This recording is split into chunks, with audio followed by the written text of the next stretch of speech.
Heippa tirallaa kaikille kuuntelijoille ja kiitos, että olet pistänyt Go Down podcastin pyörimään. Ja mä oon Karvasen Ville, tämän podcast-sarjan isäntä. Tämä podcast-sarjahan käsittelee laitesukellusta kaikissa sen erikoisimmissakin muodoissa. Välillä vähän rajat rikkoen tehdään aiheita jostain muusta, mutta lähinnä kaikki liittyy ja ohjautuu siihen laitesukeltamiseen. Me ollaan kuljettu yhteistä matkaa 27 jaksoa, ja tässä on luvassa teille jakson numerolla 28. Mun mielestä aika pitkälti suomalainen laitesukellus ja sen historia nojautuu seuratoimintaan. Seuratoiminta on kaiken ydin tämän lajin esille tuomisessa. Mutta entä sitten, mikä on seurojen seura? Se on Sukeltajaliitto. Ja tässä jaksossa me lähdetään tutustumaan Sukeltajaliittoon ja eritoten Sukeltajaliiton tekemään erittäin tärkeään lasten ja nuorten työhön.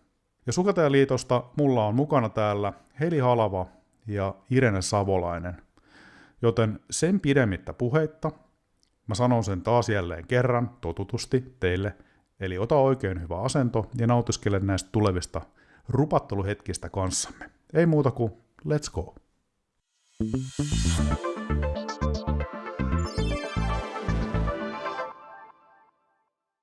Mulla on tosiaankin täällä Go Down podcastin studiossa tänään tällä kertaa Heli Halava ja Irene Savolainen. Tervetuloa.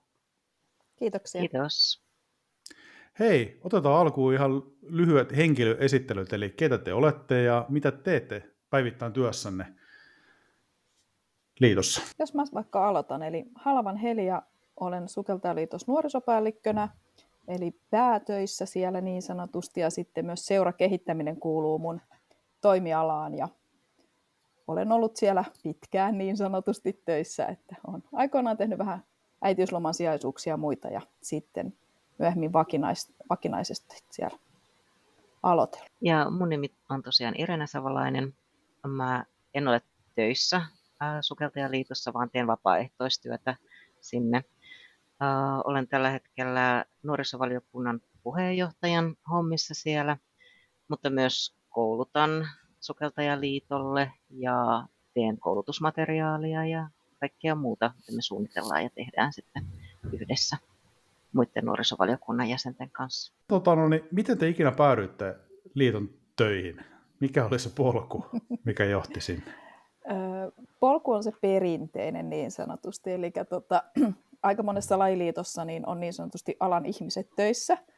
Eli mäkin olen aina ollut tykännyt olla vedessä ja näin, ja olisin 15-vuotiaana halunnut aikoinaan laitesukelluskurssille, mutta muahan ei sinne huolittu, koska olin tyttö ja liian nuori ja tämmöinen perinteinen. Ja sitten opiskelin liikuntaa ja sitten uimaopettajakoulutuksen ja vauvavointiohjaajakoulutuksen jälkeen näin uimahallilla hieno plakaatin, jossa luki, että laitesukelluskurssi, ja sitten siinä oli kouluttajana oli nainen. Sitten mä ajattelin, että no nyt mun on pakko päästä, koska jos siellä on naiskouluttaja, niin kyllä ne ottaa naisoppilaitakin, ja tästä on siis aikaa jo, että maailma on mennyt eteenpäin näistä asioista, niin menin laitesukelluskurssille, ja sitten siellä seurassa oli hyvinkin aktiivista liittotoimintaa, ja oli paljon liiton vapaaehtoishommissa töissä ihmisiä, tai niin kuin tekemässä, ja sitten oli myös liiton toimistolla oli työntekijä, joka oli sieltä seurasta. Ja sitten ajauduin tekemään erilaisia materiaaleja, ja sitten tuli tämä äitiysloman sijaisuus, jonka sitten tein. Ja sitä kautta ajauduin liiton pariin töihin. Ja siinä välissä sitten, kun en ollut töissä siellä, niin olin muun muassa liiton hallituksessa ja nuorisovaliokunnassa ja mitähän kaikkea muuta. Mä oon myös aloittanut laitesukelluspuolelta tuossa, mulla tuli viime vuonna 30 vuotta täyteen mun ensimmäisestä sukelluksesta ja samalla tein myös viime vuonna mun 600 sukelluksen laitteilla.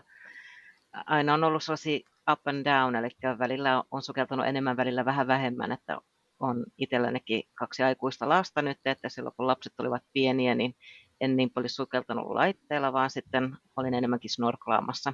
Sitten jossain välissä, kun olin aika paljon jo niin kuin kouluttautunut eri asioihin ja sitten lapset olivat pieniä ja halusin heidän kanssa snorklata ja halusin opettaa heitä snorklaamaan ja halusin opettaa heitä myöhemmin sukeltamaan ja muuta, niin sitten kävin erinäköisiä koulutuksia ja sitten siinä vaiheessa aloin huomaamaan, että joo, että tässä näin on niin kun, että mun oma tietotaito alkaa olemaan sen verran hyvä, että mulla olisi kyllä annettavaa muillekin.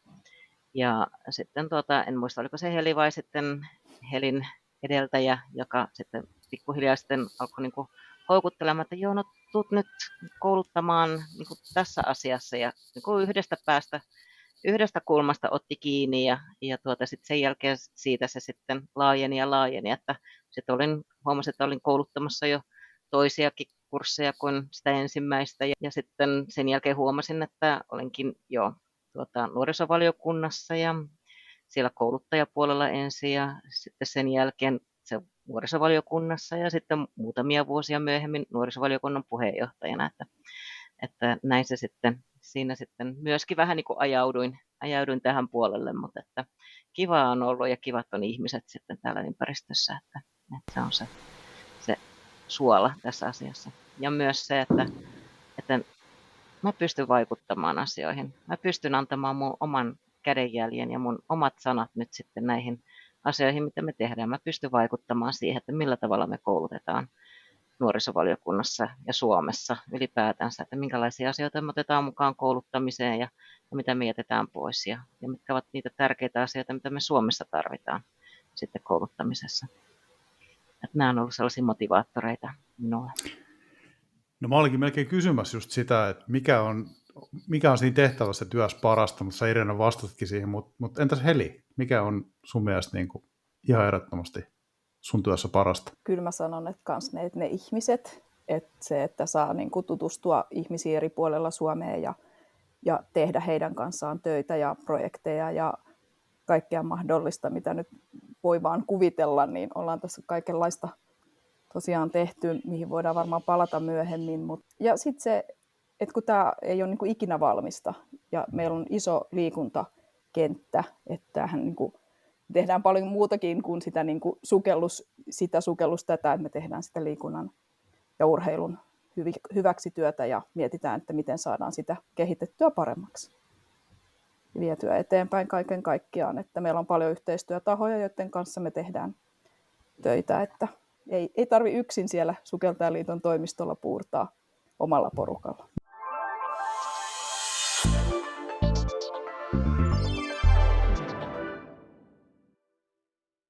Mennään suoraan asiaan. Eli mikä on Sukeltajaliitto niille, jotka ei sitä tiedä? Sukeltajaliitto on siis kattojärjestö. Suomessa sukellustoimintaa niin kuin tavallaan järjestäville. Pääsääntöisesti meillä on jäseninä seuroja Sukeltajaliitossa ja sitten siellä seuroissa on jäseniä, jotka on sitten Sukeltajaliiton jäseniä. Mutta meillä on myös sitten tämmöisiä kaupallisia yrityksiä, jotka voi olla myöskin meidän yhteisöjäseniä. He ovat tervetulleita. Et meillä on semmoinen 135 seuraa tällä hetkellä ja semmoinen 7500 jäsentä. Eli ihan kohtuukokoinen liikuntajärjestö ollaan. Ja nuorisotoimintaa meillä on noin 50, että on ilmoitettu on niin kuin nuorisovastaava meidän jäsenrekisterissä. Ja sitten meillä on 75 semmoista eli snorkkelisukelluspuolen. Ne ei oikeastaan, snorkkelisukellus on aina ajateltu, että se on niin kuin nuorisotoimintaa, mutta se pitäisi ehkä nähdä nykyään vähän laajemmin, että se on myös niin kuin aikuisille sopivaa toimintaa. Niin 75 on tämmöistä 1 tähden snorkkelisukelluskouluttajaa ja kenellä on kortti voimassa. Toki koulutetaan paljon enemmänkin, että puhutaan vanhalla nimellä norppaohjaajista, eli tämmöisiä 1 tähden snorkkelisukelluskouluttajia, niin vuosittain semmoinen 30, parhaimpina vuonna varmaan 60 on koulutettu.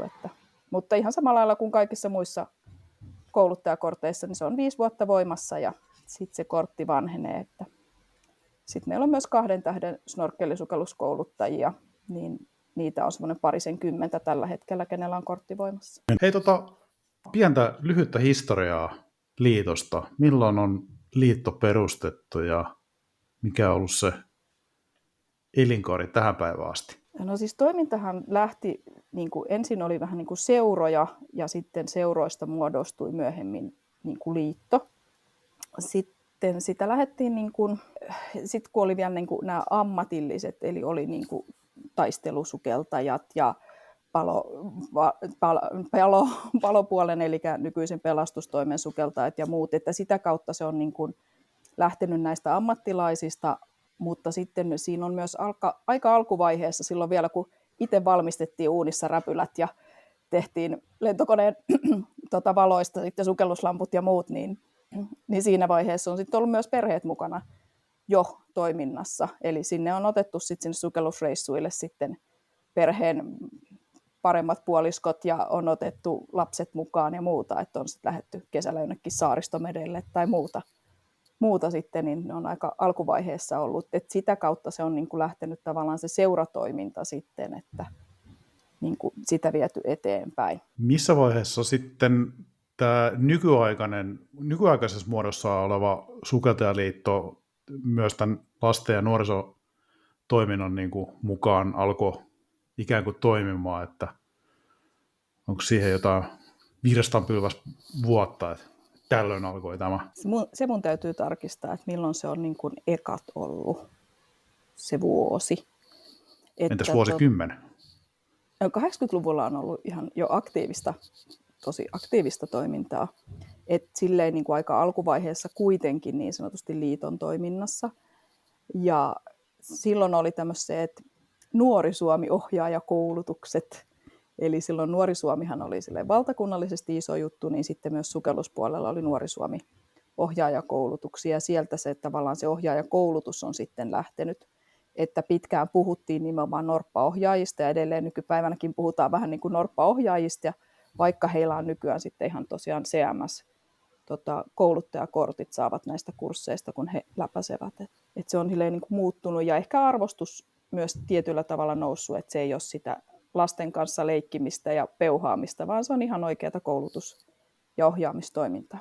Toki silloin, kun lasten ja nuorten kanssa toimitaan, niin se on vähän ehkä eri muotoista se toiminta ja siellä on sitä leikin kautta oppimista ja kisailujen kautta oppimista enemmän kuin sitten ehkä aikuisten esimerkiksi snorkkelisukelluskursseilla, mitä pidetään. Kenelle te sanoisitte, että toi liitto on käytännössä olemassa? Onko se niin kuin seurat pääsääntöisesti? Mä tiedän, että mä oon itse kuulunut seuran kautta, mutta mä oon myös niin kuin ihan yksityishenkilönäkin jossain välissä kuulunut liittoon. Mutta mikä on se ehkä fokus? Liitto on kaikille, jotka on kiinnostunut sukeltamisesta ja sukellusurheilusta.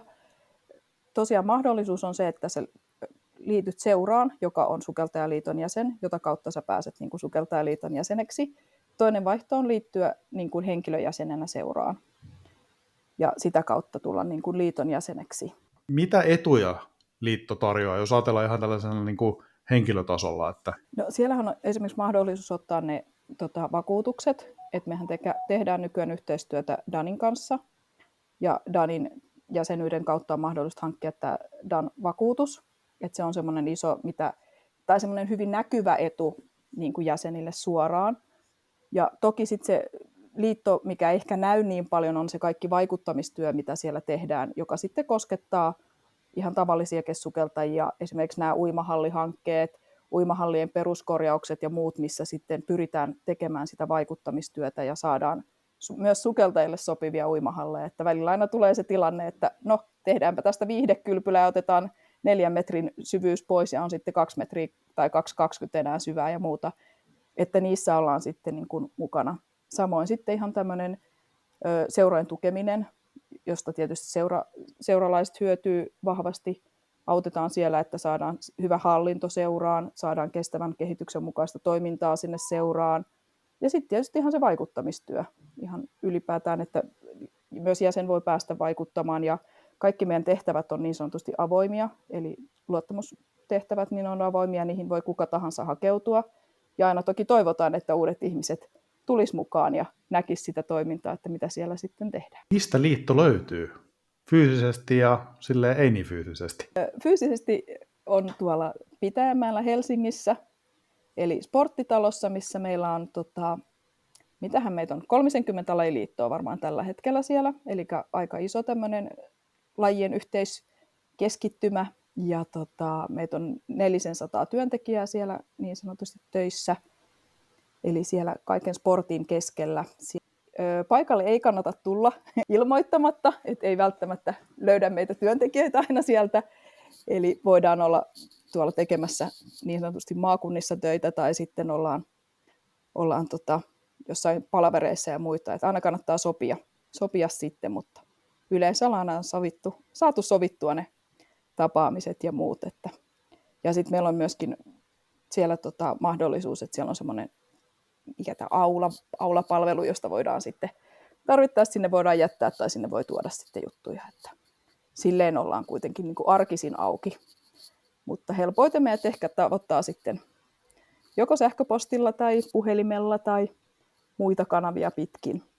Ja www.sukeltaja.fi on semmoinen iso, mistä meidät löytää. Siellä on kaikki perusjutut kotisivulla ja sitten somessa meillä on ihan samalla lailla Sukeltajaliitto Facebook-kanava ja sitten myöskin tuo Insta-aktiivinen, että sieltä löytää myöskin. Joo, mun piti sanoa, että kyllä teillä on hienot tilat. Kävin siellä, oliko se maaliskuu, kun meillä oli toi Dani kouluttaja-workshoppi, niin oli kyllä todella hienot tilat.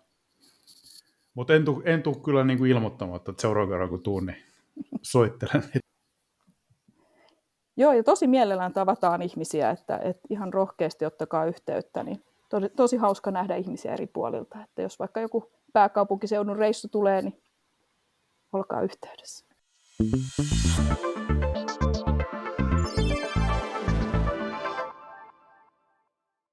Hei, sitten on Sukeltajalehti. Kertokaa Sukeltajalehdestä. Sukeltajalehtihän on tällä hetkellä kanssa siellä niin sanotusti pittien päässä.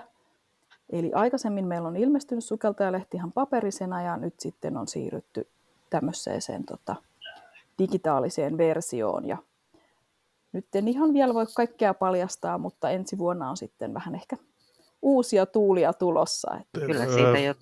Kyllä siitä jo kerrottiin tänään tuolla Sukeltajaliiton sivuilla, että hallitus tiedotti, että ollaan siirtymässä tällaiseen erilaiseen sukeltajalehteen, eli se tulee olemaan sellainen jatkuvasti päivittyvä sukeltajalehti.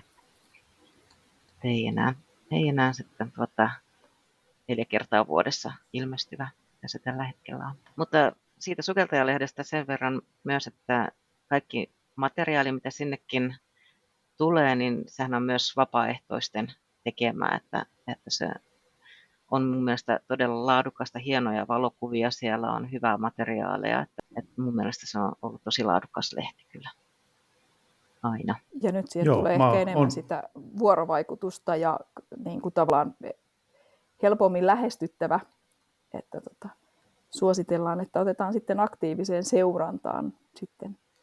Et nyt on tosiaan ollut silleen, että 4 kertaa vuodessa ja tiettyinä päivämäärinä niin sanotusti ilmestynyt, niin sitten tulee vähän tämmöinen uudenlainen konsepti. Toivottavasti saadaan hyvä vastaanotto sille. Siitä aasinsiltana mä itse asiassa selailin lehteä tässä tänään. Siinä tuli mainintaa menneistä tapahtumista ja tulevista tapahtumista, joten mun mielestä olisikin hyvä tähän kohtaan sitten vähän liiton tapahtumia käydä läpi. Eli se on kesällä ollut kesäleiri. Kertokaa tästä jotain, mitä teillä on tietoa. Joo, se oli yksi meidän suurimpia kesäleirejä, mitä me ollaan järjestetty. Tämäkin oli yhteistyössä eri seurojen kanssa. Ja itse järjestelyporukassakin oli varmaan 5 eri seurasta henkilöitä. Ja hirveän hyvällä hengellä ja hyvällä mielellä tehtiin sitä tapahtumaa. Ja sitten saatiin sinne näitä lapsia ja nuoria ja myös heidän vanhempia tuli sinne leirille mukaan. Et osittain se oli niin kuin perheleiri ja sitten siellä oli näitä seuran lapsia ja nuoria sitten mukana. Ja siellä sai snorklata ja siellä sai sukeltaa laitteilla, siellä sai sitten uida, siellä pääsi saunomaan. Me oltiin luonnonkauniissa saaressa Kelventeellä tuolla Päijänteessä. Että ihanat puitteet, hyvää fiilistä, mukavia henkilöitä.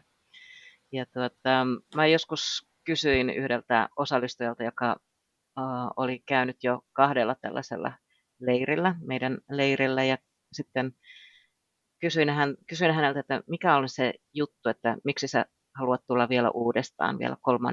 kerran. niin sitten hän sanoi, että siellä on niin rentoa ja siellä pääsee sukeltamaan, että tämä varmaan kiteyttää se, että miksi siellä on kiva. Aivan varmasti. Samaisessa viimeisimmässä lehdessä niin oli mainontaa myös sitten tulevista tapahtumasta. Mä otan nyt esille Norpparalli 2024. Mikä on Norpparalli?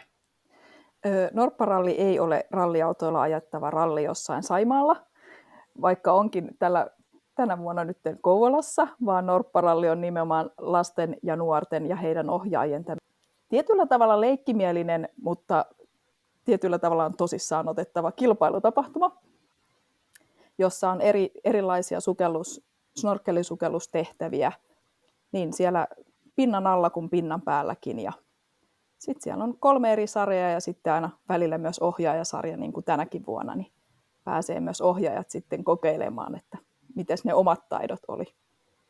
Ja viime vuonna oli Tampereella iso ralli, meillä oli 120 siellä ja tämmöisiä laajoja tapahtumia sitten. Ja niissä on ollut tosi hauskaa ja viime vuodelta ehkä voi nostaa sellaisen, että siellä oli 2 eri seurasta ihan uudet, että ne oli 4 kertaa ehtinyt käydä treeneissä ja muodostimme heistä sitten parin ja hehän pärjäsivät yllättävän hyvin siellä, että kaikki vaan rohkeasti mukaan, että tällä viikolla vielä ehtisi ilmoittautua. No niin. Valitettavasti tämä tulee kyllä vasta tuossa marraskuun puolella ulos, mutta eiköhän mä yritä vähän muita kautta sitä ennen tätä promota. Sitten on tulossa myös taitokisat. Ne on kanssa nyt sitten ihan tässä hollilla. Ne on myös marraskuussa, joo. Marraskuu on nyt tämmöinen kilpailukuukausi selkeästi. Eli marraskuun loppupuolella on tosiaan SM-taitokilpailu, ja se tehdään sitten laitteilla, ja edellytys on se, että on vähintään niin kuin perustason laitesukelluskurssi suoritettuna, jotta sinne pääsee kilpailemaan.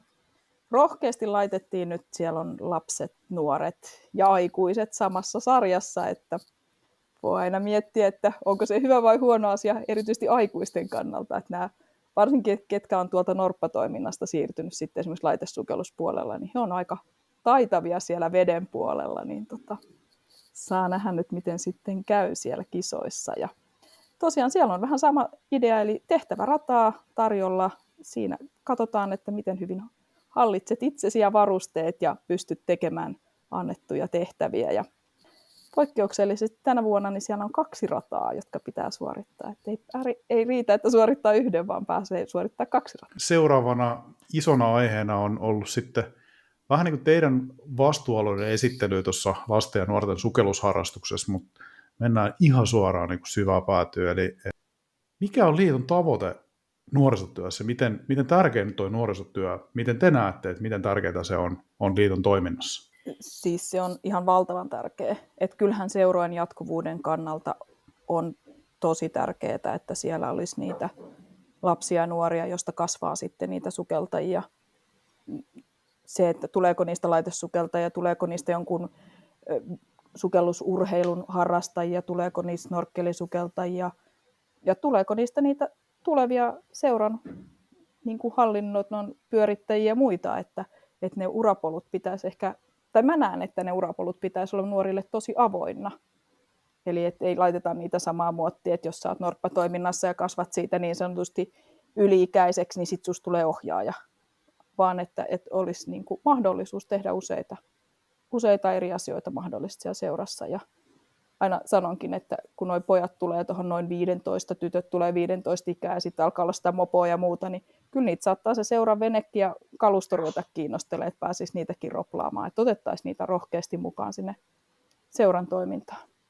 Toki on siis seuroja, jossa ei ole nuorisotoimintaa ja sitten heidän on sitten taas se jäsenhankintatehtävä jotenkin tavallaan muuten, kun ei tule suoraan sieltä Norpista sitä uutta sukupolvea. Niin, ja kyllä se välillä sitten menee toisinkin päin, eli kun lapsia tulee seuraan, niin lasten vanhemmat kiinnostuu myös toiminnasta ja liittyvät seuraan ja lähtevät kursseille ja mukaan, niin kyllä se välillä toimii toisinkin päin. Ja välillä sitten taas toisinpäin, että kun nämä laitesukeltajat saavat omia jälkikasvuaan, heistä tulee sitten niitä seuraavia norppatoiminnan osallistujia. Seurahaastattelua kun on tehnyt, niin siellä on aina välillä mä kysynyt myös sen kysymyksen, että jos seurassa on kuutti- ja norppatoimintaa, niin miten sitten siinä hyljevaiheessa, että 15-16, niin miten siinä sitten otetaan huomioon nämä vielä alaikäiset niin kuin sukellusta harrastavat, se kirjo on ollut aika laaja, mutta mitä te näette niin kuin omasta näkövinkkelistä, että mikä on se ehkä se paras tapa tai miten se handlattaisiin parhaiten, että ne nuoret, ei vielä aikuiset, mutta kuitenkin niin kuin ei ihan lapset, niin saataisiin integroitua siihen sukellusseuran toimintaan parhaiten? No ihan ensi alkuun kysytään niiltä nuorilta, mitä ne haluaa tehdä. Siitä se lähtee. Et ei anneta heille sitä valmista roolia, vaan kysytään, että mitä he haluaa tehdä. Ja sitten jos nuori haluaa pelata uppopalloa ja seurassa ei suurin piirtein ole kuin 2 muuta, niin sitten niin löydetään niiden nuorten kanssa yhteisesti niitä reittejä, että mitä kautta se olisi niin mahdollista harrastaa just sitä vaikka sitä uppopalloa. Et siitä se mun mielestä niin lähtee pitkälti ja siitä niin kuin asenteesta, että ne nuoret on ihan ok-tyyppejä, jotka oikeasti kannattaa pitää mukana siellä seurassa. Joo, se on ehkä mun ja mielestä. myös se, että vaikka meidän paljon mainostetaan, että joo, norppatoiminta loppuu sitten siihen 15-16, niin ei se ole niin. Mulla on ollut norppatoiminnassa lapset ja nuoret mukana siihen asti, kunnes ne on lähtenyt armeijaan. Ja joskus ne on tullut armeijan jälkeen takaisin. Eli kyllä tätä voi pyörittää ihan niin kauan kuin he itse tykkäävät käydä ja haluavat tulla sitten niihin treeneihin. Se vaan muuttaa vähän muotoaan. Siinä tehdään vähän vaikeampia asioita. Siihen otetaan vaikka vapaasukellusta enemmän mukaan. Annetaan haasteita, treenejä. Ihan samalla lailla voidaan järjestää toimintaa tämänkin ikäisille. Ja ei niin kuin liiton puolelta siellä on ohjeellisia ikärajoja ja niin kuin puhutaan vähän niin kuin ryhmistä, että kuuttitoiminta on perhesukellustoiminta alle kouluikäisille, sitten on nämä norpat on noin 7-13 ja näin, mutta kukaan ei sano, että näin, et ei saa olla niin sanotusti yli-ikäisiä tai alaikäisiä tai muuta, että ne on vaan semmoisia ohjeellisia niin kuin ikähaitaria, että ei niitä tarvitse silleen pelästyä. Ja joskus saattaa esimerkiksi olla silleen, että kuuttitoiminnasta siirtyvä nuori koululainen ehkä pärjää siellä altaassa yksin, niin sit se on ihan hyvä, että se vanhempi seuraa siellä sitten vaikka vähän aikaa mukana. Tai sitten just silleen, että on niin kivaa treeneissä, että haluaa sen armeijan jälkeenkin tulla sitten vielä tekemään sinne hyljetreenejä ja muuta.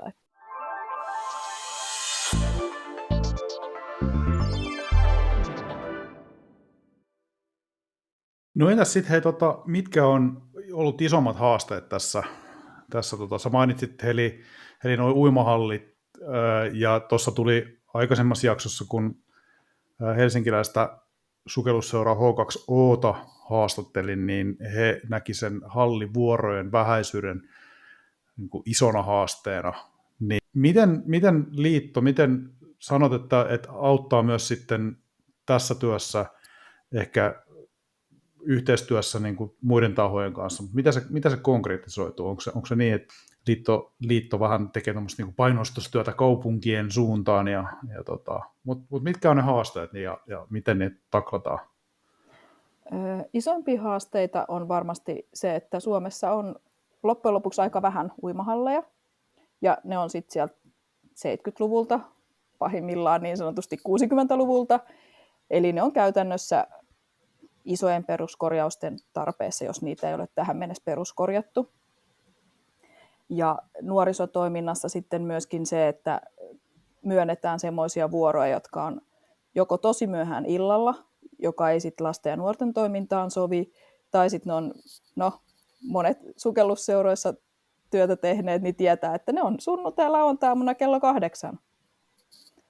Sitten tulee myös se ongelma, että ei niihin saada vetäjiä sitten välttämättä niihin treeneihin ja ihan koulutukseen ja muuta, että eihän se aikuisillekaan ihan semmoinen ehkä optimiaika ole treenata. Ja samoin sitten just joku perjantai-ilta 8:30 illalla, niin ei se ehkä sen oppimisen kannalta ja muutakaan ole ehkä semmoinen optimaalisin aika.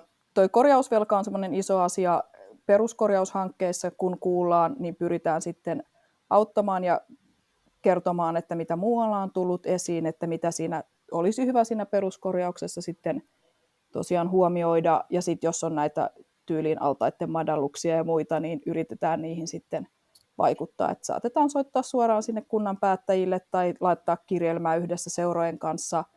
Toki tehdään myös yhteistyötä Suomen Uimaopetus- ja Hengenpelastusliiton kanssa, Uimaliiton kanssa ja muuta, että saataisiin semmoista vähän painoarvoa sitten niihin kirjelmiin.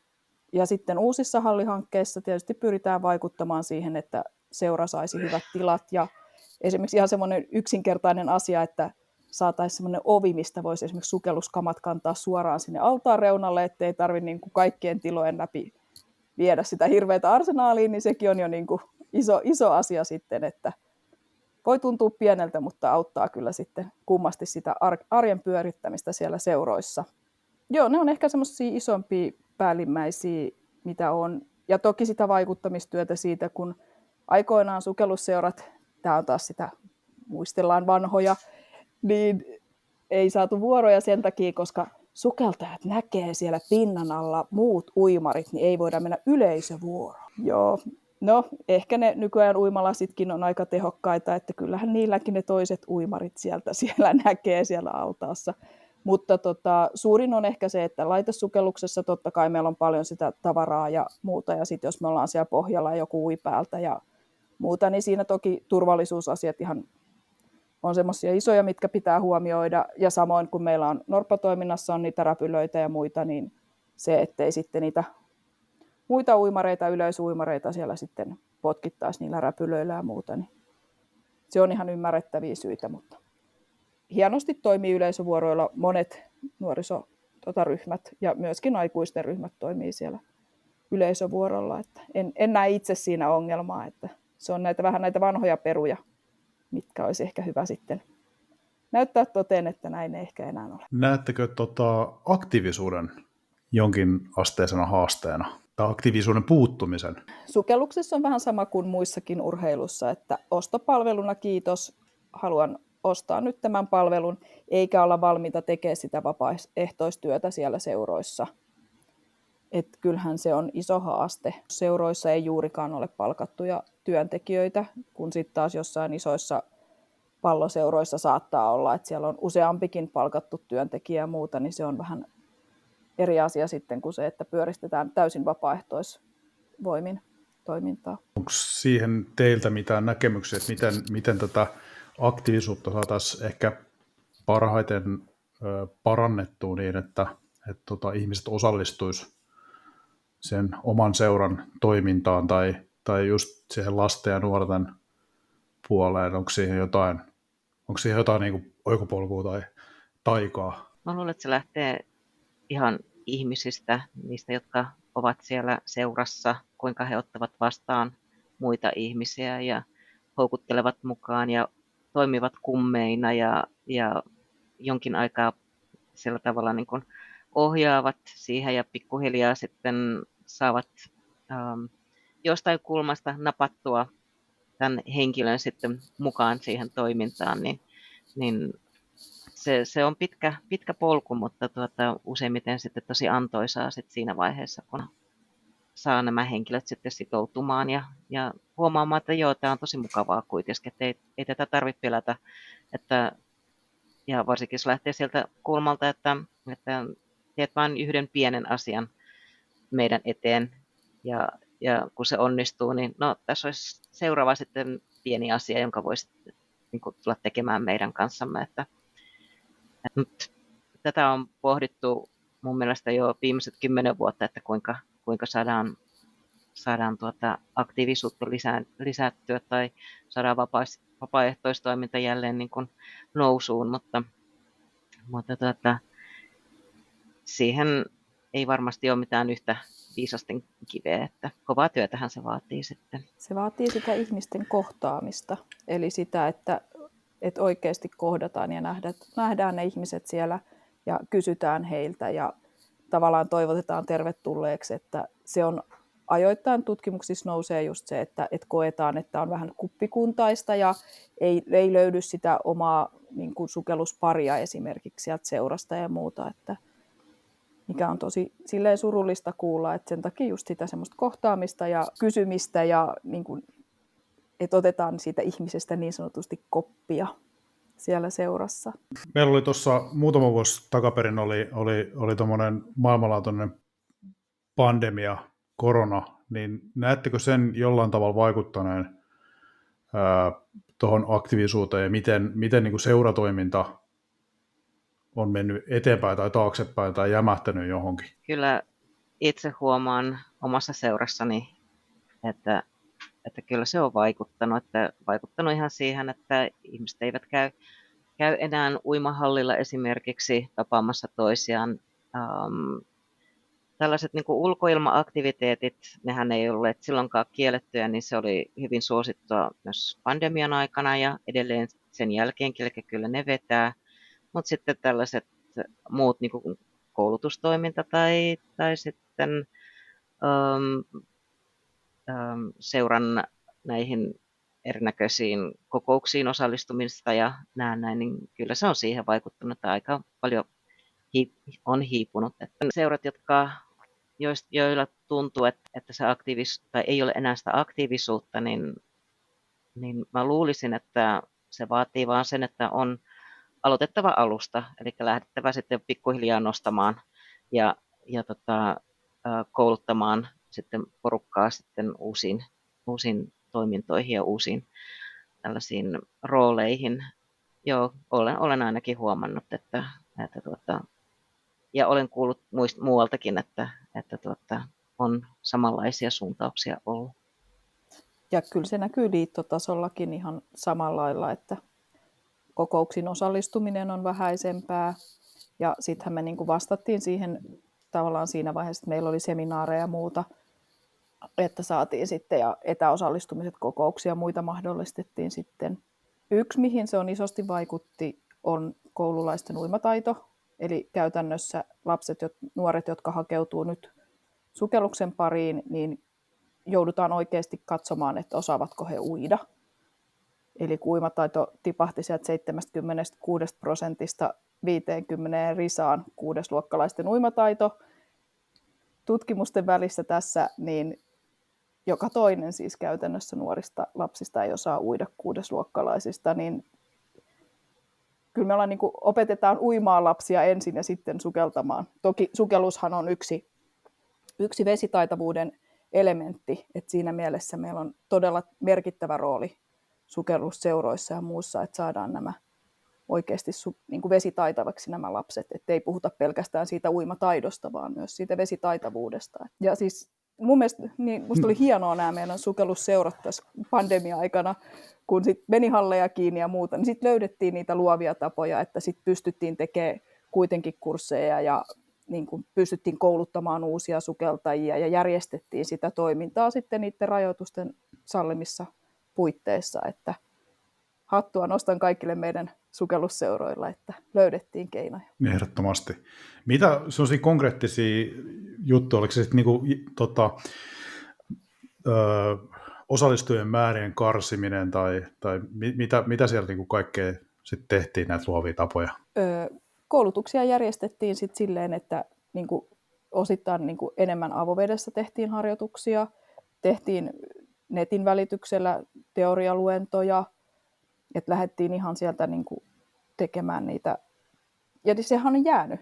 Nyt tehdään jonkun verran sitten ihan luentoja ja muuta tehdään sitten netin välityksellä, että se on niin kuin, se toi myös niin kuin hyvää, ettei se nyt pelkästään, mutta toki siis määrät laski, jäsenmäärä laski selkeästi siinä ja varsinkin lasten ja nuorten toiminnassa kuitenkin, kun se on paljon sitä hallitoimintaa talvella, niin muutamassa seurassa käytännössä romahti, että nuorisotoiminta lakkasi kokonaan ja sen uudelleen käynnistäminen on tosi haastavaa.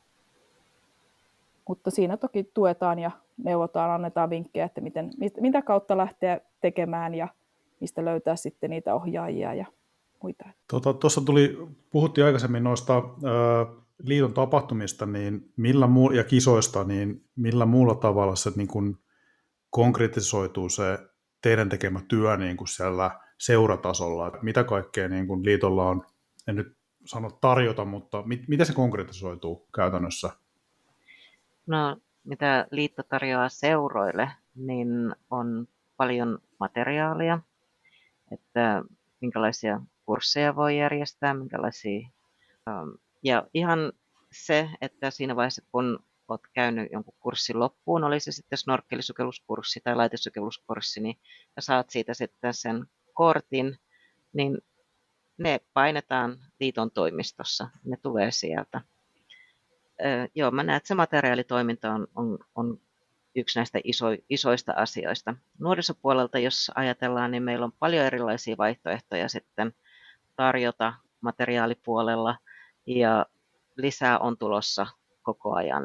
Sieltä sitten löytyy myös kaikennäköisiä pelivinkkejä, leikkivinkkejä ja muuta, että mitä me koko ajan sitä niin kuin mietitään ja yritetään kehittää ja parantaa, että minkälaisia asioita me voidaan sitten siellä tarjota.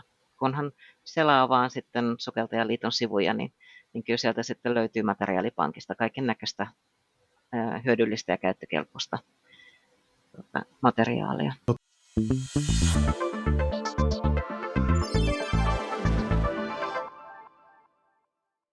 Heli, aikaisemmin mainitsit, että oliko se noin 50 seuraa, jossa on lasten ja nuorisotoimintaa. Jos tätä nyt kuuntelee joku seura, jossa on sitten ajateltu lähteä pyörittämään lasten ja nuorten toimintaa, niin miten heidän tulisi edetä tässä, että saataisiin sinne sitten seuraan aktiivista kuutti- ja norppatoimintaa? Ihan rohkeasti yhteyttä joko minuun tai sitten Ireneen, että me todella mielellään niin kuin neuvotaan ja katsotaan yhdessä niitä steppejä, että onko esimerkiksi ohjaaja, kouluttaja koulutukselle tarvetta tai onko niissä hallitiloissa jotain. Että me ollaan ihan konkreettisesti mietitty sitä esimerkiksi, että missä kannattaa kuuttitoimintaa pyörittää, mikä allas kannattaa varata, miten se lähteä viemään, minkälaisia mainoksia, mistä tavallaan haalia tai kannattaako mainostaa. Välillä on se tilanne, että ei kannata mainostaa, koska kurssit on täynnä ennen kuin ehditään sanoa, että kurssi on edes alkamassa. Ja sitten ihan puhutaan rahasta, puhutaan miten se käytännön toiminta pyörii, minkälaisia niin kuin rotaatioita, että kuinka monta niin kuin norppaa tai kuinka monta ohjaajaa tulee olla ja mistä sitten löytyä, ettei mennä liian ohkaisella, että se on kuitenkin haastavaa työtä, että sitten kannattaa aina niitä vanhempiakin siihen osallistaa ja muuta, että saadaan sitten se norppatoiminta turvalliseksi myöskin. Ja tosiaan kun kysyit noista, että mitä liitto tarjoaa, niin meillähän on esimerkiksi nuorisopuolella, niin käytännössä ohjaajakoulutukset kaikki on niin kuin liittovetoisia. Laitesukelluspuolella on osa kursseista silleen, että seurat pitää, mutta nuorisopuolella sitten liittovetoisia, eli tarjotaan se oppimisen kokemus ja mahdollisuus oppia asioita. Me ollaan myös pidetty tällaisia sparrausiltoja seurojen kanssa, että jos mietityttää, että millä tavalla sitten voi lähteä aloittamaan sitä toimintaa, niin järjestetään sitten Teams-tapaaminen tai vaikka live-tapaaminen ja keskustellaan ne asiat sitten läpi, ja jossa sitten pääsee sitten jyvälle siitä, että mitä he hakevat ja miten me pystytään sitten tarjoamaan ja missä me pystytään auttamaan ja miten se lähtee sitten liikkeelle. On ollut muutama sellainen seura, jotka ovat aloittaneet ihan tyhjästä ja heillä on ollut jotain niin kuin ajatusta, yleensä yksi tai muutama vanhempi, jolla on omat lapset ja he haluavat heidän norppatoimintaa ja sitten siitä ollaan niin kuin lähdetty rakentamaan sitä, että millä tavalla se sitten lähtee käyntiin. Ja esimerkiksi, että mitä tukia seura voi saada siihen toiminnan pyörittämiseen ja muuta.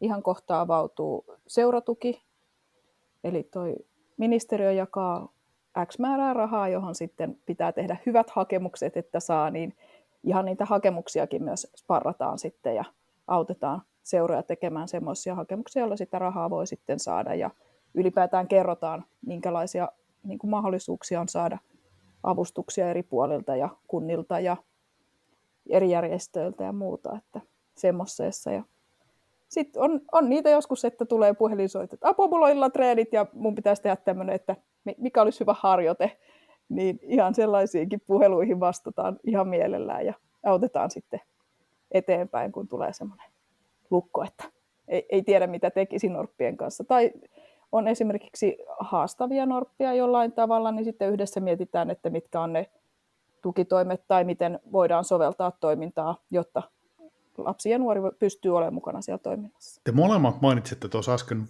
vanhemmat, joten mä haluaisin kuulla, että mitä ohjeistuksia te antaisitte vanhemmille? Olkaa kiinnostuneita lasten harrastuksista. Kysykää, mitä siellä on tehty, mitä olet oppinut tänään, mikä on parasta ja muuta. Ja sitten se tieto myös niille ohjaajille. Et jos siellä on jotain harmia ollut harrastuksesta tai joku juttu on ollut tosi wow, niin kyllä ne ohjaajat haluaa ne kuulla ja niistä sitten tavallaan kehittää sitä omaa toimintaa parempaan suuntaan. Joo, mä oon sekä itse vanhempi, mutta sitten myös ohjaaja. Mun tapani ohjata on se, että mä myös joka kuukausi lähetän vanhemmille sellaisen kirjeen, jossa sitten kerron, että mitä seuraavassa kuussa tehdään ja mitä ollaan tehty ja näin. Ja yritän sillä tavalla niin kuin pitää tällaista kontaktia kaikkiin näiden lasten vanhempiin, ja jotta he tietää, missä mennään ja mitä tehdään ja saada heidät niin kuin kiinnostumaan asiasta. Että se on asia, mitä mä itse niin kuin olisin varmasti niin kuin vanhempana ollut sitten niin kuin, halukas tietämään.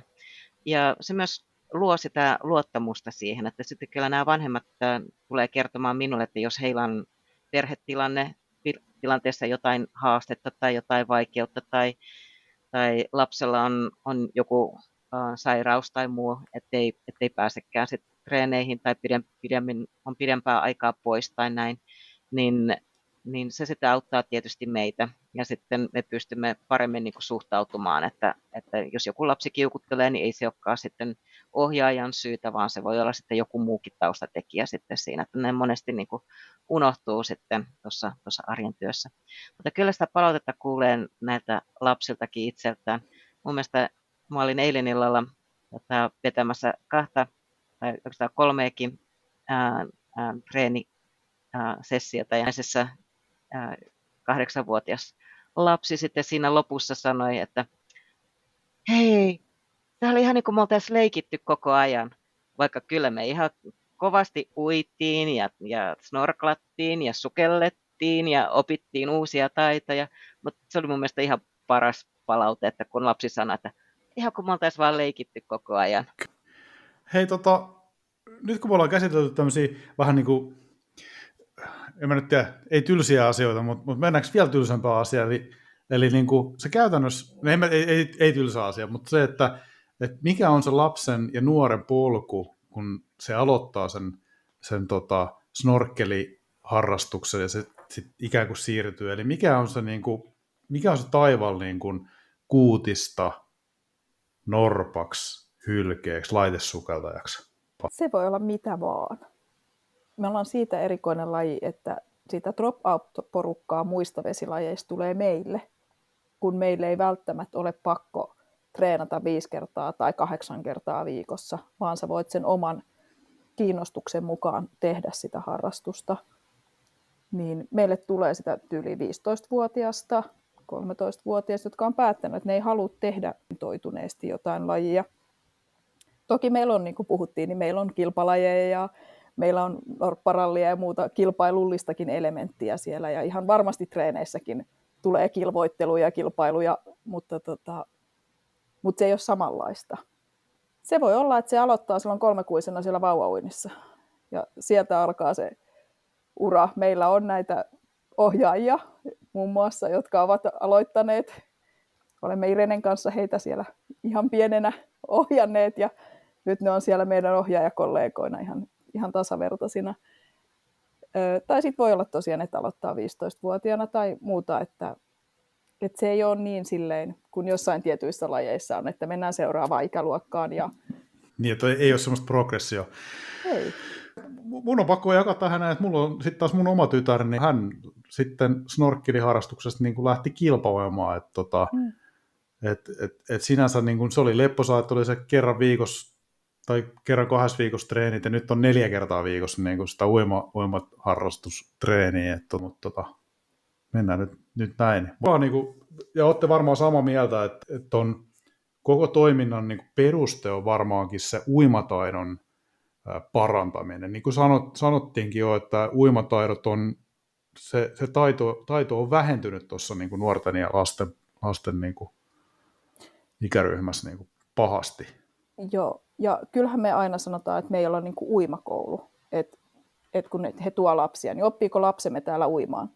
Niin kyllä me siihen rehellisesti sanotaan, että ei me tiedetä, mutta hyvin todennäköisesti oppii.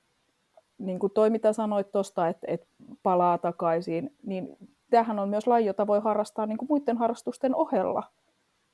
Et kun ei välttämättä ole sitä sitoutumista, ja kyllähän sunkin tyttärestä voi hyvinkin räpyläuimari tulla, että sehän olisi hyvin lähellä tätä lajia, ja sille, että meillä on kovia lajeja, meillä on uppopallot ja muut, jotka on sit todella fyysisiä lajeja, että kyllä sillä niin kuin lapsella ja nuorella on mahdollisuus myös sille tavallaan siihen kovuuteen lähteä mukaan, tai vapaa-sukellus tai muu, jotka ovat sitten niin kuin ihan erityyppisiä.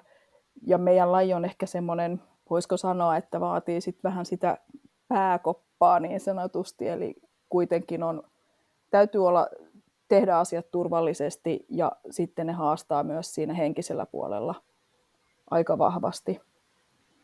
Että vaikka et lähtisi ihan tuonne maailman huipulle tähtäämään, niin silti nämä lajit vaatii sitä, että pysyy niin kuin ajatus kasassa ja muuta. Miten sä mainitsit tuossa muita lajeja, niin puhutaan ilmeisesti niin kuin sukellusurheilusta, niin mitä kaikkia lajeja siihen niin kuin kuuluu? Virallisia lajeja meillä on siis räpyläuinti, vapaasukellus. Vapaasukelluksessa, kuten myös räpyläuinnissa, on monia eri niin kuin kilpailulajeja siellä sisällä. Et on eri Joo. matkoja, ja vapaasukelluksessa on sekä ulkona että sisällä tapahtuvia pituussuunnassa ja paikallaan pysyen ja mahdollisimman syvälle lajeja. Sitten meillä on sukelluskalastus.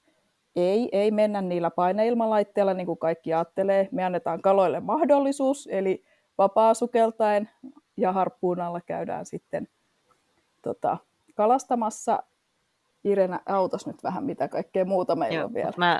Mä lisään vielä tähän sukelluskalastukseen senkin puolen, että voi olla sellainen mielikuva, että mä sukellan ja ampun kaikkia vastaan tulevia kaloja, niin se ei ole myöskään lajin hengen mukaista, vaan sinun on löydettävä ne kalat, joista saat eniten pisteitä. Että se on siinä mielessä niin kuin sellainen vähän niin kuin metsästystyylinen laji sitten tässä näin. Joo, eli räpyläuinti, vapaasukellus, sukelluskalastus ja miksi mä nyt sen 4. olen unohtanut? Uppopallo. Ja sitten meillä on esimerkiksi tällä hetkellä meillä on porukkaa tuolla valokuvauskisoissa. Ja sitten on paljon muita semmoisia. Meillä on PA-kiekko on nyt tässä viime aikoina nostanut päätään, että useampi seuraa vähän kyselyä, että mistä saadaan välineitä ja miten päästään sitä lajia tekemään. Että sitten sieltä aina nousee uusia lajeja, ja norpparalleissakin kokeillaan moniakin eri lajeja, että vedenalaisesta painista alkaen. Oho. Odotetaan vaan norpparallia, missä vedenalainen silitys tulee sitten kuvioihin. Mutta sitten ihan uusinta uutta, niin toi pyrstösukellus. Kertokaa siitä jotain. Se on meillä nyt ollut tässä 2 viimeistä vuotta, me ollaan kehitetty sitä kovasti. Me ollaan tehty siihen omat tällaiset, jos näistä tylsistä asioista lähdetään puhumaan, niin meidän on pitänyt ensin luoda sellaiset raamit, että mitä asioita me opetetaan ylipäätänsä siinä, ja sitten päättää siitä, ja minkä tasoisia kursseja on, ja kuinka monta, ja mitkä ovat sitten ryhmäkoot, ja kouluttajamäärät ja tällaisia, ja tehty kouluttajamateriaalia, ollaan tehty sitä materiaalia sitten siihen, niitä itse pyrstösukelluskursseja varten. Tällä hetkellä ollaan päästy niin pitkälle, että me nyt pilotoidaan, testataan näitä meidän tekemiä materiaaleja ja testataan sitä, että miten me osataan sitten kouluttaa niitä meidän niin kuin liittokouluttajien kesken, ja sitten siitä lähdetään sitä sitten vähän levittämään laajemmin sitten Suomessa, että lähdetään tällaiset pieneltä kantilta ja testataan nämä meidän materiaalit ja sitten lähdetään levittämään sitä. Mutta ollaan kyllä tosiaan mainostettu asiaa, ollaan kirjoitettu artikkeleita sukeltajalehteen tästä, että tämä on tulossa ja tällaista on sitten kohta saatavilla, ja sitten seurat pystyvät sitten lähettämään omia kouluttajien oppimaan ja opettelemaan, että miten mennään sitten pyrstöillä tuolla veden alla ja minkälaisia taitoja sitten se vaatii ja minkälaisia taitoja voidaan opettaa sitten siinä ja pitää hauskaa. Pyrstövointi, niin sehän on niinku merenneito, kokke. Tässä on nyt vähän eroa. Tai meren henkilö. Joo. No siis pyrstösukellus ylipäätään, me sitä suomen kielen laitokselta kysyttiin, että mikä olisi niin kuin hyvä, kun se just siihen merenneitoiluun hirveän usein yhdistetään, ja lajihan siis sopii kaikille. Mutta se, miten se eroaa tästä merenneitohipsuissa, merennneitouinnista, niin on se, että kyseessä on siis hengenpidätyslaji. Joten niin kuin Irene sanoi, niin on näitä tylsiä asioita, on turvaohjetta ja on sitä semmoista niin kuin strukturoitua koulutussuunnitelmaa, miten koulutetaan. Ja me ollaan otettu siihen vahvasti ne snorkkelisukellustaidot, jotta se vesitaitavuus olisi sillä tasolla, että se pyrstösukellus on kivaa, ennen kaikkea kivaa, mutta myöskin turvallista. Tavallaan, että se ei ole semmoista pelkkää niin kuin hauskanpitoa, mutta toki olemme myös miettineet näitä esteettisiä asioita ja miten voidaan niin kuin esimerkiksi laittaa hienosti vähän meikkiä tai muuta ja miten se on niin kuin turvallista ja mitkä on niin kuin järkeviä sitten niin kuin allasolosuhteisiin näitä niin kuin hiuksia tai meikit tai muut. Mutta sitten myöskin se, että jos mennään sinne avoveteen, niin muistetaan sitten siellä se, että ei viedä sinne luontoon sitten mitään semmoista, mikä sinne ei kuulu. Mutta joo, laji, joka sopii kaikille ja vaatii sitten vähän sitä taitoakin, että saadaan se tuntuva ja helpolta ja kivalta.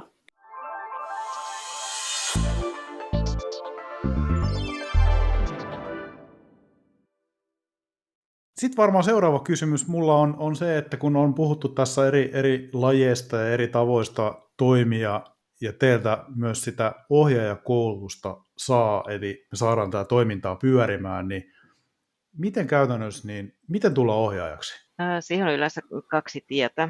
Yksi on, ja yleisin on se, että ne norpat, jotka ovat siellä toiminnassa mukana, niin he tulevat kursseille. Silloin heillä on yleensä, tai useimmiten on jo kaikki lajitaidot ja osaaminen on erinomainen sitten siinä, että se puoli hoituu aika helposti. Sitten toinen ryhmä on useimmiten tällaiset niin kuin lasten vanhemmat, joilla ei välttämättä ole lajitaustaa tai muuta. Ja sitten riippuu näiden henkilöiden ihan omasta motivaatiosta ja näin, että monet ihan kovalla tsemppaamisella ja muulla pääsee sitten läpi ja osaa sitten tehdä niitä taitoja, oppii nopeasti. Toisilla se sitten vie vähän pidemmän aikaa, mutta heillä voi olla sitten muita asioita, missä he ovat hyviä. He voivat olla hyviä siinä itse, tai voi olla, että heillä on vaikka jostain partiosta tai muusta sitten tätä lasten ja nuorten ohjaamiseen liittyviä taitoja ja näitä, että se puoli sitten taas niin kuin menee paljon helpommin heillä. Koska näillä norppaohjaajakursseilla me katsotaan kumpaakin asiaa. Siellä katsotaan, että kaikilla on nämä tarvittavat vesitaidot, nämä tarvittavat snorkkelisukellustaidot ja kaikki tekee ne samalla tavalla.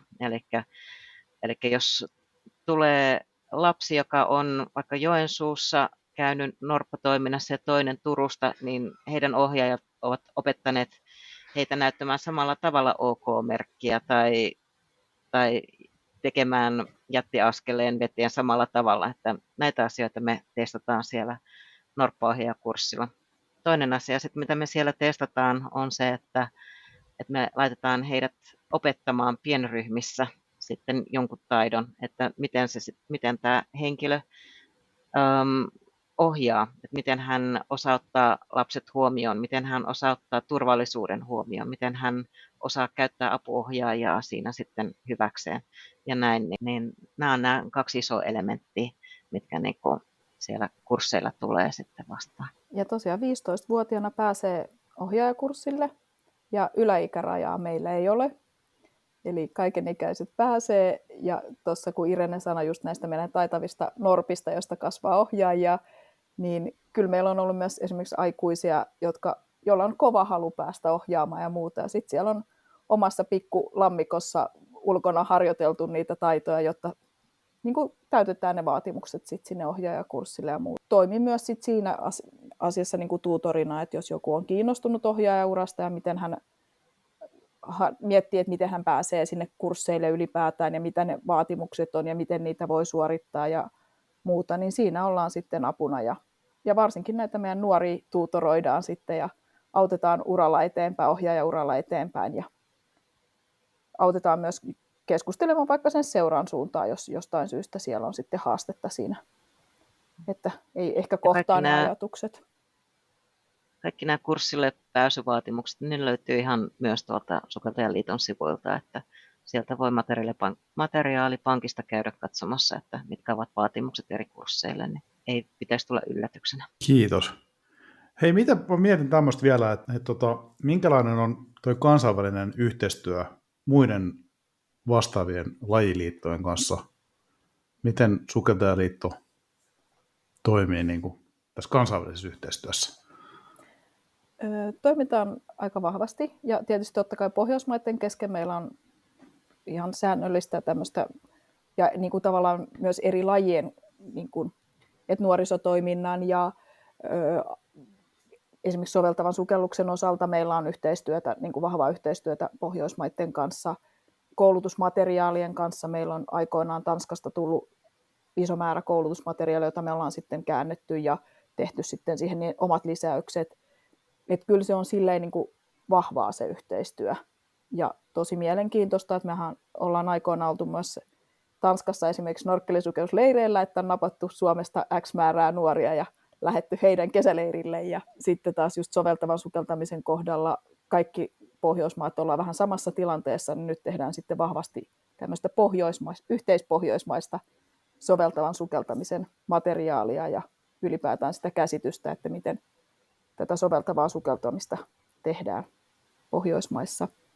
Ja totta kai CMS on alun perin ranskalainen järjestö, niin sinne päin ollaan yhteydessä ja kyllä me käydään näissä maailman konferensseissa ja tapahtumissa myös sitten vaikuttamassa ja meillä on sitten lajiliittojen tai noiden eri urheilulajien komissioissa ja muissa, niin meillä on henkilöitä siellä päättämässä. Ja tuomareita esimerkiksi on niin kuin ulkomailla, tai siis ulkomaillakin käy tuomaroimassa ja sitten sieltä saadaan myös sitten apuja tänne Suomeen tarvittaessa ja muuta. Että kyllä sitä niin kuin on sitä yhteistyötä paljonkin. Ja sitten niin kuin suomalaisten pitämissä ulkomaalaisissa keskuksissakin heidänkin kanssa on tehty aikoinaan muun muassa tämmöistä postikorttikampanjaa ja muuta, että tosi mielellään tehdään tämmöistä kansainvälistä työtä. Onko siihen pohjoismaiseen yhteistyöhön niin kuin ihan vaan käytännön syyt ja maantieteellinen läheisyys, mutta onko siinä jotain muuta niin syitä? Onko niin kuin olosuhteet?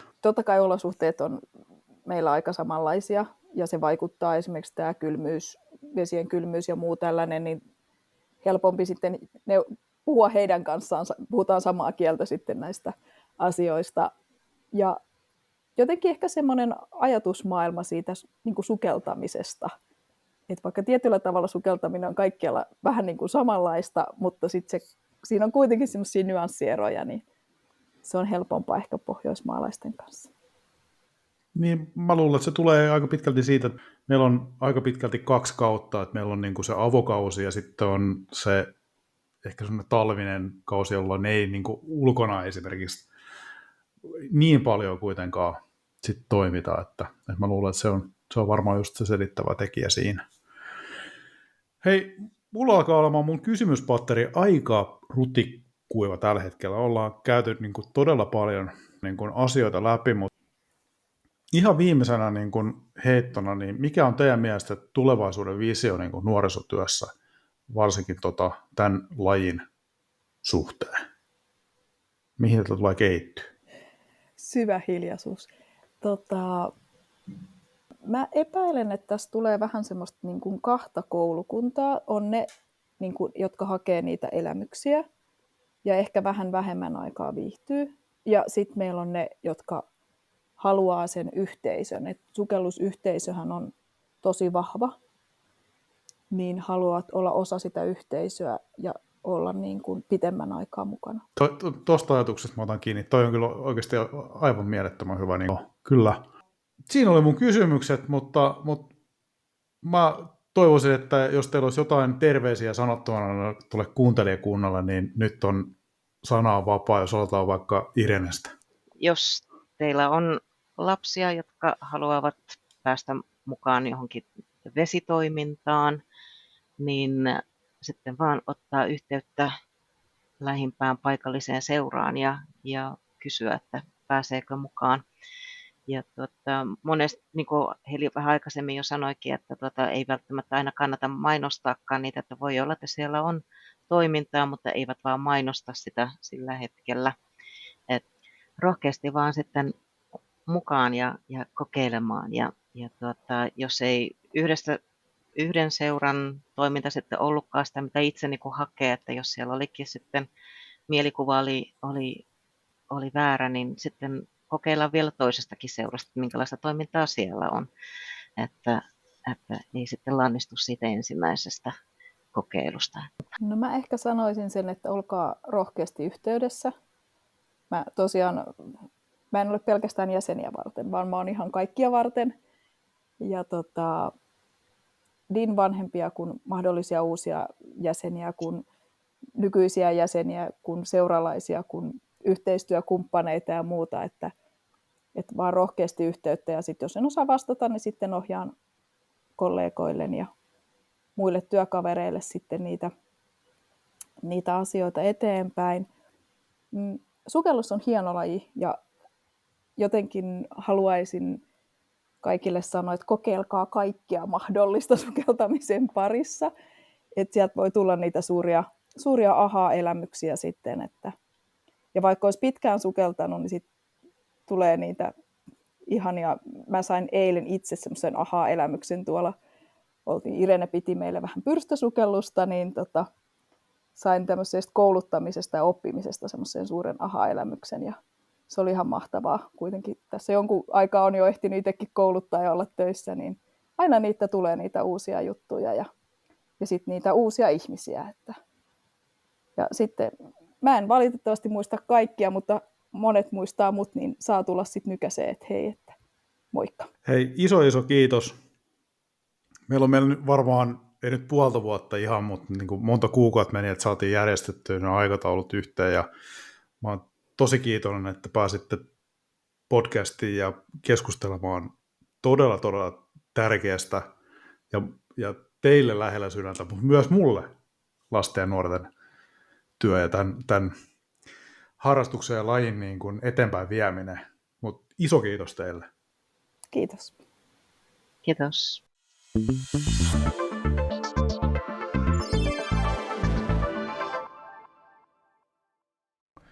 Siinä oli tämänkertainen jakso purkissa ja paketissa. Ja isot kiitokset vielä Helille ja Irenelle. Ja nyt ollaan vielä viimeisiä yhteenvetoja vaille valmiita tämän jakson kanssa. Ja mä niputan sen yhteen omien havaintojeni ja mietintöjeni kautta. Eli kaiken ydin on se, että liitto on kaikille. Se ei ole pelkästään seurojen jäsenille, vaan se on myös kaikille niille sukeltajille, jotka haluavat vaan liittoon kuulua. Liitto on parhaimmillaan edunvalvontaa, eli he tukevat toimintaa, he valvovat sitä sukeltajan seurojen etuja yhteiskunnallisten tahojen kanssa ja niiden kera. Seuratoiminnon jatkuma, se nojaa pitkälti nuorissa, ja siksi tämä jakso olikin hyvin tärkeä ja se oli otettava tähänkin kohtaan. Liitto tekee tärkeää vaikutustyötä näiden kuntien päättäjien suuntaan. Jos teillä kunnassa, kaupungissa siellä tulee uimahallihankkeita niin uuden rakentamisen suhteen kuin sitten vanhan saneerauksen suhteen, niin pistäkää ihmeessä viestiä tonne liiton suuntaan. He voivat olla siinä apuna sitten näille kuntapäättäjille, että myös näissä rakennus- ja saneerausprojekteissa sitten sukeltajat ja muut huomioitaisiin. Eli liitto näkee aktiivisuuden ja vapaaehtoistoiminnan tietenkin haasteena. Se ei ole mikään yllätys. Se on näinä päivinä se, mitä ollaan tuossa seurajaksossa kuultu, että aktiivisuus se on hiipumaan päin. Ei kaikissa seuroissa, mutta keskimäärin isommissa määrin se aktiivisuuden puute vaivaa ihmiset ikään kuin kuvittelee seuratoiminnan olevan ostopalvelua, eli tullaan ja rahalla saadaan kaikki, eikä laiteta yhtään omaa kroppaa likoon niin sanotusti jääkiekkotermein. Pandemia toi omat haasteensa, mutta se myös loi erilaisia uusia tapoja toimia. Niin kuin tiedätte, etätyö on tullut jäädäkseen, niin myös etäpalaverit ja sitten etäkoulutukset on se uusi erilainen tapa toimia. Mutta mikään ei voita sitä ihmisten välistä kanssakäymistä, ei missään nimessä. Yhtenä havaintona oli myös se, mitä Heli sanoi, niin lasten uimataidon laskeminen se on paha juttu. Se pitää ehdottomasti saada parannettua.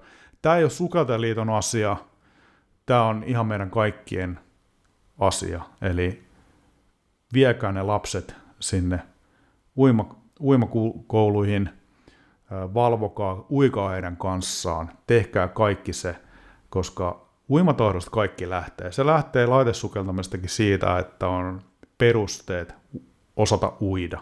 Yksi asia, mitä mä tuossa myös sitten nostaisin tikun nokkaan, on palautekulttuuri. Palautekulttuuri on vähäistä työpaikoilla, ei kysytä miten mulla on mennyt, mutta sukeltamisessa se on vähän eri asia.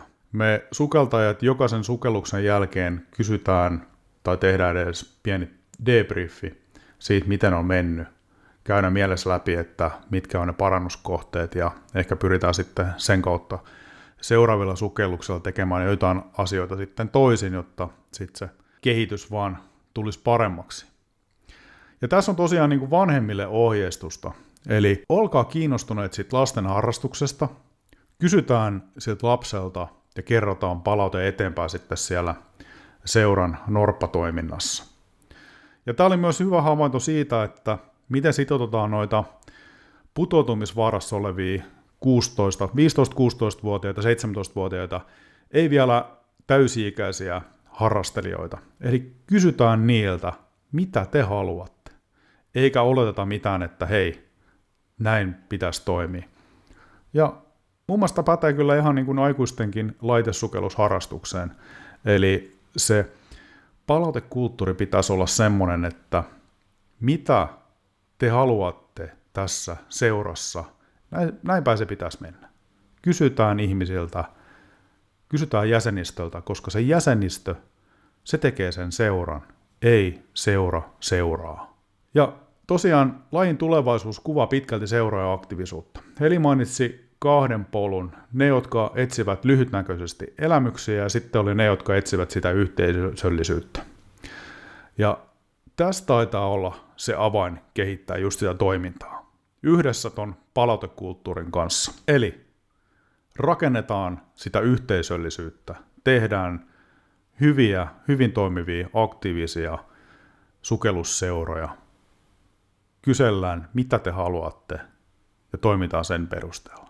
Tässä oli mun pieni ajatuksen juoksu tästä jaksosta.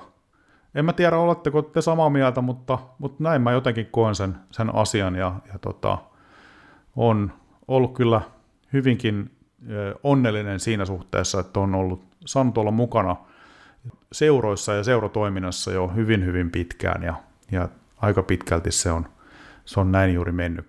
Sitten jatkosta vähän, mä nauhoitan tätä jakson outroa muutama päivää ennen kuin lähden tuonne ulkomaille.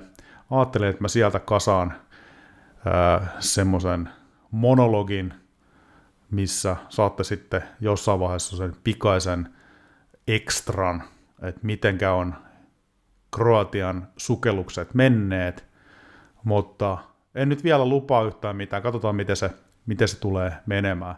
Mulla on tällä hetkellä vasta yksi haastattelu luvassa, eli sieltä tulee jatkoon erittäin mielenkiintoinen naistekniikkasukeltaja, tunnettu sellainen, joten nyt se joudut odottamaan hetken ja tovin, että tämä jakso tulee ulos. Ja totutusti sanottakoon se tässä, että mennään tässä välissä vähän sukeltamaan ja let's go down. Se on. Heipat täältä. Moi moi.